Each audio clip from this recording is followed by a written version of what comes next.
फक्त राज्याच्याच नव्हे तर देशाच्याही राजकारणात छाप पाडतील अशी अनेक व्यक्तिमत्व मराठवाड्यानं दिली.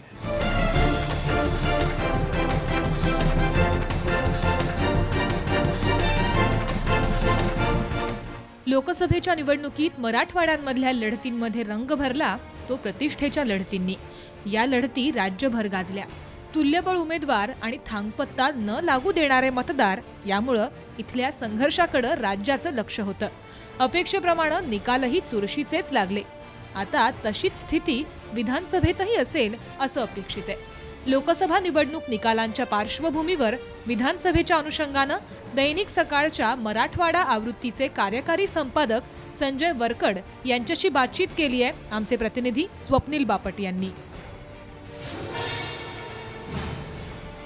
याच मराठवाड्यात लोकसभेनंतर आता विधानसभा निवडणुकीचं चित्र नेमकं काय असणार आहे याच्या संदर्भात चर्चा करण्यासाठी आपल्याबरोबर आहेत सकाळचे इथले संपादक संजय वरकड. आपण त्यांच्याशी बोलू आणि त्यांच्याकडनं जाणून घेऊ आत्ताचं चित्र नेमकं काय दिसते एकूण मराठवाड्याचा विचार केला तर. एकूण मराठवाड्याच्या आत्ताच्या परिस्थितीचा जर विचार केला तर आपण बघितलं असेल की लोकसभेमध्ये ज्या पद्धतीनं मोदी फॅक्टरची लाट महाराष्ट्रामध्ये आणि देशामध्ये होती तशीच लाट मराठवाड्यामध्ये आपण बघितली होती. पण तरीसुद्धा मराठवाड्याच्या निकालाचं एक वैशिष्ट्य असं राहिलं की काँग्रेसचे जे 2 खासदार निवडून आले ते दोन्ही खासदार मराठवाड्यामधून नांदेड आणि हिंगोलीमधून निवडून आले. त्यामुळं महाराष्ट्राच्या लोकसभेच्या नकाशावरून काँग्रेस पक्ष संपता जो वाचवला तो मराठवाड्याने वाचवला. त्याच्यामुळे त्याचा कुठंतरी निश्चितपणे फायदा सध्याच्या सत्ताधारी पक्षांना होऊ शकतो. अर्थात आत्ता या विषयीचं अंतिम विधान करणं चुकीचं ठरेल, परंतु मराठवाडा हा सातत्याने धक्कातंत्र देणारा प्रदेश आहे. म्हणजे ज्या वेळेस राज्यामध्ये वेगळ्या एखाद्या पक्षाची लाट असते त्याच्या उलटं चित्र नेमकं मराठवाड्यामध्ये दिसतं. म्हणजे पश्चिम महाराष्ट्रामध्ये सातत्याने सेना भाजपच्या विरुद्धचं वातावरण मागच्या अनेक वर्षामध्ये आपण बघितलं, परंतु मागच्या 20 वर्षामध्ये सेना भाजपचं इथं प्रचंड मोठी ताकद होती आणि आजही आहे. आणि या निवडणुकीचं आणखी एक वैशिष्ट्य आहे की शिवसेना प्रमुख बाळासाहेब ठाकरेंवर मराठवाड्यातील जनता आतोनात प्रेम करते. त्यांच्या निधनानंतर होणारी विधानसभेची ही पहिली निवडणूक असणार आहे. आणि भाजपचे जे अत्यंत धुवाधार असं नेतृत्व होतं गोपीनाथ मुंडे त्यांच्या निधनानंतर सुद्धा होणारी ही पहिली निवडणूक आहे. त्यामुळे या सगळ्या पार्श्वभूमीवर सेना भाजपला मोठी कसरत करावी लागेल असं दिसते. आता एकूण राज्याचा विचार केला तर जवळपास 1/3 जागा इथं आहेत. 90पेक्षा जास्त विधानसभेच्या जागा इथं आहेत. तर या सगळ्या जागांमध्ये जसा 2009मध्ये अचानक असं हे झालं की काँग्रेसकडे कल गेला, कारण आधी 20 वर्ष तो युतीच्या बाजूने होता. आत्ताच्या निवडणुकीत मोदींचा फॅक्टर कशा पद्धतीने चालू शकतो किंवा का चालणार नाही काय वाटतं? सध्या आम्ही जो आत्ता सर्वे करतो आहे सकाळ माध्यम समूहाकडनं आणि वेगवेगळ्या पद्धतीनं जे आता रिपोर्ट येत आहेत तर आता एक असा अंदाज लोक सगळे बोलायला लागले की मोदी फॅक्टर जो मी असं म्हणतो की 100 ने 200% लोकसभेमध्ये चालला होता महाराष्ट्रामध्ये आणि देशामध्ये, तर तो फॅक्टर किती चालेल विधानसभेमध्ये याविषयी सगळ्यांच्या मनामध्ये साशंकता आहे. म्हणजे आता असंही म्हटलं जातं की विधानसभेच्या निवडणुकीमध्ये मोदी फॅक्टर हा बाजूला राहील आणि वेगळ्या मुद्द्यांवर निवडणुका होतील. विशेषतः मराठवाड्याच्या निवडणुकांकडे जर आपण बघितलं तर या मराठवाड्यातल्या निवडणुका यावेळेस अत्यंत बहुरंगी अशा निवडणुका होणार आहेत. प्रचंड महत्त्वाकांक्षा बाळगणारे नेते आहेत काँग्रेस, राष्ट्रवादी काँग्रेस, सेना भाजपमध्ये.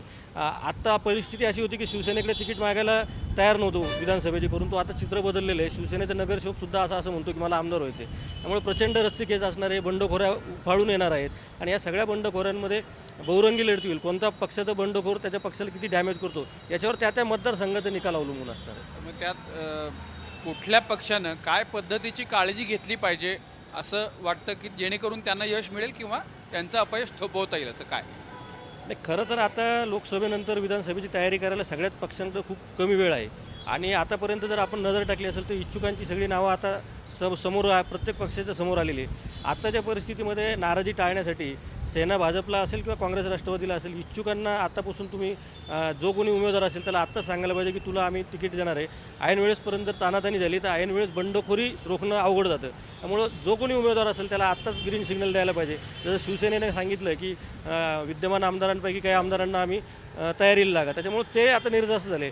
तीच भूमिका इतर पक्षाने जर घेतली तर पक्षाच्या अंतर्गत जो संघर्ष आहे तो त्यांना डॅमेज करणार नाही असं वाटतं. या सगळ्यात प्रभावी मुद्दे असे कुठले असतील? मराठवाडा म्हटलं की एक औद्योगिकरणाचा आहे, पाण्याचा आहे, याच्याशिवाय लोकसभेत नव्हते पण विधानसभेत असू शकतात असे काही मुद्दे आहेत का की जे स्थानिक राजकारणावर परिणाम करतील आणि विधानसभा निवडणुकीत याच मुद्द्यावरती प्रामुख्यानं प्रचार असेल? नक्की कारण मराठवाड्यामध्ये एक सगळ्यात महत्त्वाचा विषय की मागच्या 2-3 वर्षापासून दुष्काळी स्थिती आहे आणि या दुष्काळी स्थितीमध्ये मराठवाड्यातले आमदार जायकवाडीला पाणी सोडावं म्हणून सातत्याने आग्रह धरत आहेत. प्रत्यक्षामध्ये वेगवेगळ्या पद्धतीचं आश्वासन दिलं जातं आहे, परंतु मराठवाड्याच्या हक्काचं पाणी मराठवाड्याला मिळत नाही. त्यामुळं मराठवाड्याच्या हक्काचं पाणी हा मराठवाड्यातील प्रचाराचा महत्त्वाचा मुद्दा असेल आणि विरोधी पक्ष हा त्याचं भांडवल करेल असं दिसतं. कारण शिवसेना भाजपने हा मुद्दा आक्रमकपणे हाती घेतलेला दिसतोय. त्याचंच असं महत्त्वाचं कारण आहे की अशोक चव्हाणांसारख्या माजी मुख्यमंत्र्यांना सुद्धा मराठवाड्याच्या पाणी प्रश्नावर मुख्यमंत्र्यांना तंबी द्यावी लागली. याचा अर्थ मराठवाड्याचा पाणी प्रश्न हा सगळ्यात महत्त्वाचा मुद्दा असेल. गेल्या काही दिवसांमध्ये आवर्षणामुळे दुष्काळामुळे शेतकरी खूप खंगलेला आहे मराठवाड्यातला. त्यामुळे शेतकऱ्यांचे प्रश्न प्रचंड मोठ्या पोटतिडकीने या सगळ्या निवडणुकीमध्ये सगळ्या मतदारसंघामध्ये चर्चेला आणले जातील. मराठवाड्यामध्ये एका बाजूनं दुष्काळही आहे आणि मागच्या वर्षी गारपीटही झाली, तर गारपीटग्रस्तांना मदत मिळालेली नाही. त्यामुळे गारपीटग्रस्तांची मदत, दुष्काळाचा प्रश्न, पाण्याचा प्रश्न, याबरोबर आत्ता नव्याने वाढणारी महागाई हा सुद्धा एक प्रचाराचा एक मुद्दा मराठवाड्यामध्ये होऊ शकतो. या सगळ्या प्रचाराच्या मुद्द्यांमध्ये